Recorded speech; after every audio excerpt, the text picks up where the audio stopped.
जीतने वालों को मेरा सलाम। एपिसोड 1 में हमने देखा कि जीनियस होने का मतलब क्या है, कितने टाइप की इंटेलिजेंस होती है और क्या सच में जीनियस बना जा सकता है। आई पर क्लिक करके पहले एपिसोड नंबर 1 देखिए। इस वीडियो में देखते हैं कि टैलेंट मिथ क्या है और किसी भी फील्ड में जीनियस बनने के लिए आप क्या कर सकते हो। अगर आप फुटबॉल फैन हैं तो आपको डेविड बेकहम की फ्री किक के बारे में जरूर पता होगा। 2001 में डेविड बेकहम ने आखिरी मिनट में 30 यार्ड फ्री किक लेकर इंग्लैंड को वर्ल्ड कप के फाइनल में पहुंचा दिया। जब डेविड बेकहम 9 साल के थे तब वे एक बार में 2003 कीप मी अप्स कर लेते थे। Keep me ups footballer ball पर कंट्रोल सीखने के लिए प्रैक्टिस करते हैं और 9 साल के बच्चे के लिए ऐसा करना सामान्य बात नहीं है। लोग फिर सोचते थे कि ये लड़का बहुत टैलेंटेड है, लेकिन डेविड की माँ सच्चाई जानती थी। डेविड की माँ कहते हैं कि उसके अंदर मेहनत करने की भूख थी और फुटबॉल के लिए तो डेविड दीवाना था। शुरुआत में डेविड बाकी बच्चों की तरह 5-6 बार ही ऐसा कर पाते थे। डेविड को 2003 का रिकॉर्ड बनाने में 3 साल लगे। वे स्कूल से आकर प्रैक्टिस में लग जाते और हर दिन देर रात तक लगातार 7 से 8 घंटे प्रैक्टिस करते। एक दिन पाब्लो पिकासो मार्केट में घूम रहे थे कि एक महिला ने उन्हें रोका और बोला कि मैं आपकी बहुत बड़ी फैन हूँ, क्या आप मेरे लिए एक छोटी सी पेंटिंग बनाएंगे। पिकासो ने तत्काल ही पेपर पर एक छोटी सी लेकिन बहुत खूबसूरत ड्राइंग बना दी। ड्राइंग महिला को देते हुए बोले, इसकी कीमत होगी $1 मिलियन। इस पर महिला बोली, लेकिन ये तो आपने 30 सेकंड में बनाई है। पिकासो बोलते हैं, जी हाँ, मुझे इस पेंटिंग को 30 सेकंड में बनाने के लिए 30 साल लगे हैं। टैलेंट और रियलिटी शोज में केवल परफॉर्मेंस दिखती है और प्रैक्टिस नहीं। इसलिए लोग ये भूल जाते हैं कि टैलेंटेड आर्टिस्ट को भी सालों साल कड़ी मेहनत करनी पड़ती है। इसी को टैलेंट मिथ कहते हैं। अधिकतर लोगों को ये लगता है कि टैलेंट बहुत बड़ा फैक्टर है और टैलेंटेड लोगों को बहुत एडवांटेज मिलता है, लेकिन असलियत यह है कि सबको जीरो से ही शुरू करना पड़ता है। एक और स्टडी देखते हैं। एक स्टडी में नोबेल प्राइज विनर्स की उम्र देखी गई। जैसा कि आप ग्राफ में देख सकते हो कि अधिकतर इन्वेंटर्स और साइंटिस्ट्स की उम्र 38 ईयर्स के आसपास थी।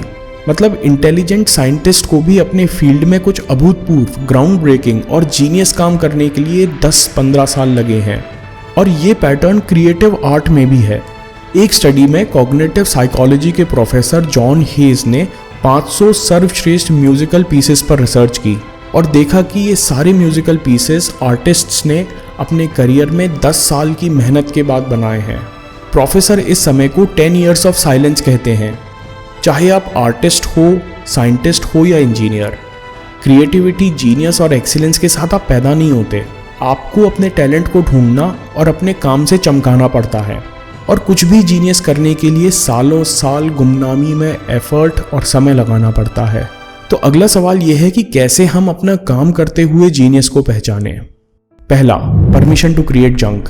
एन लेमो अपनी किताब बर्ड बाय बर्ड में कहते हैं कि लोगों को लगता है कि जो सफल राइटर्स हैं वो एक दिन सुबह उठते हैं, उनको आइडिया आता है और लिखना शुरू हो जाते हैं और एक के बाद एक चैप्टर्स और रातों रात में किताब खत्म कर देते हैं।